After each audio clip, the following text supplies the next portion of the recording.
আসসালামু আলাইকুম। প্রিয় তৃণমূল জাতীয় শ্রমিক লীগের নেতৃবৃন্দরা, আমার সালাম গ্রহণ করবেন। আমি অত্যন্ত একটা সুখবর দিব। 5 আগস্টের পরে আমরা যখন নির্যাতিত, নিপীড়িত, অবহেলিত, আমরা একটা আহ্বায়ক কমিটি প্রদান করেছিলাম, তৃণমূল জাতীয় শ্রমিক লীগ কেন্দ্রীয় কমিটি। আমরা আজকে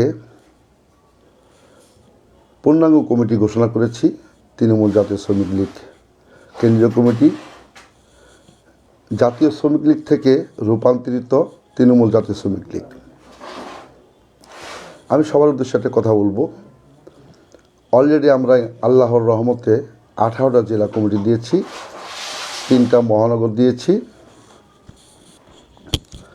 আমি সকল নেতৃবৃন্দদের উদ্দেশ্যে একটা কথা বলবো, যেটা হলো কোনো কমিটি বাণিজ্য, পকেট কমিটি এবং টাকার বিনিময় কমিটি, 1000, 2000, 5000 টাকা ঘুষ খাওয়া, এগুলো যদি কেউ করে অবশ্যই সাধারণ সম্পাদক, সভাপতি, কার্যকরী সভাপতিকে অবগত করবেন। সেই সাথে আমি বলবো, আমরা যারা এই কমিটিটা দিয়েছি সব থেকে যাচাই বাছাই করে একদম তৃণমূল পর্যায়ে নেতৃবৃন্দদেরকে নিয়ে আমরা একটি কমিটি সাজিয়েছি। শুধু নির্যাতিত, নিপীড়িত তৃণমূল জাতীয় শ্রমিক লীগের নেতৃবৃন্দরা এই কমিটিতে আসতে পারবেন। পাশাপাশি আওয়ামী লীগ থেকে আসতে পারবে যদি সে তৃণমূল হয়। অবশ্যই অলরেডি আল্লাহর রহমতে আমরা অনেক সাড়া পেয়েছি, সারা বাংলাদেশ থেকে সাড়া পেয়েছি। যেহেতু 18টা জেলা কমিটি দিয়েছি, 3টা নগর কমিটি দিয়েছি, তাহলে অবশ্যই আমরা সাড়া পাচ্ছি ইনশাল্লাহ। আপনারা আমাদের তৃণমূল জাতীয় শ্রমিক লীগের কেন্দ্রীয় কমিটিতে যারা আছেন তারা অবশ্যই যাচাই বাছাই করে তারপর লোক নেবেন।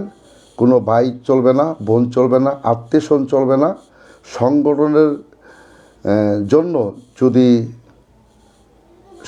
জন্য যদি সম্পর্ক নষ্ট হয়ে যাবে কোনো সমস্যা নয়, কিন্তু সম্পর্ক টিকিয়ে রাখার জন্য কোনো ভাই, কোনো বোন, অসাংগঠনিক লোক কমিটিতে ঢোকাবেন না। অবশ্যই আপনারা, আমি বারবার বলতেছি, কোনো ধরনের বাণিজ্য চলবে না।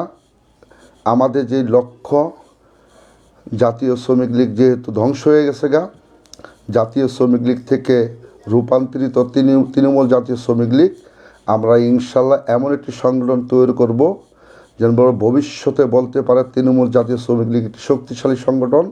জননেত্রী শেখ হাসিনার হাতকে শক্তিশালী করার লক্ষ্যে আমরা একটা কমিটি করেছি। ইনশাল্লাহ সারা বাংলাদেশে আমরা কমিটি অলরেডি দিয়ে দিছি, সামনে আরও দিব। আমি আবারও বলি, দয়া করে সবাই উন্মুক্ত আমার সাথে যোগাযোগ করবেন। কোনো ধরনের সভাপতি, সাধারণ সম্পাদক, কার্যকরী সভাপতিকে অবগত করবেন সব কিছু বিষয়ে। আপনারা কোনো ধরনের লেনদেন বাণিজ্য করবেন না।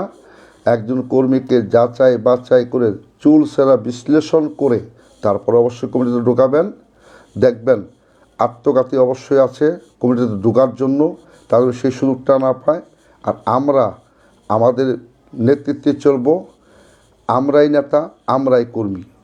আপনি একটি কথা মনে রাখবেন, এই ক্লান্তি লগ্নের সময়ে আপনি একজন সৈনিক, আপনি একজন যোদ্ধা, আপনি একজন নেতা, আপনি একজন কর্মী।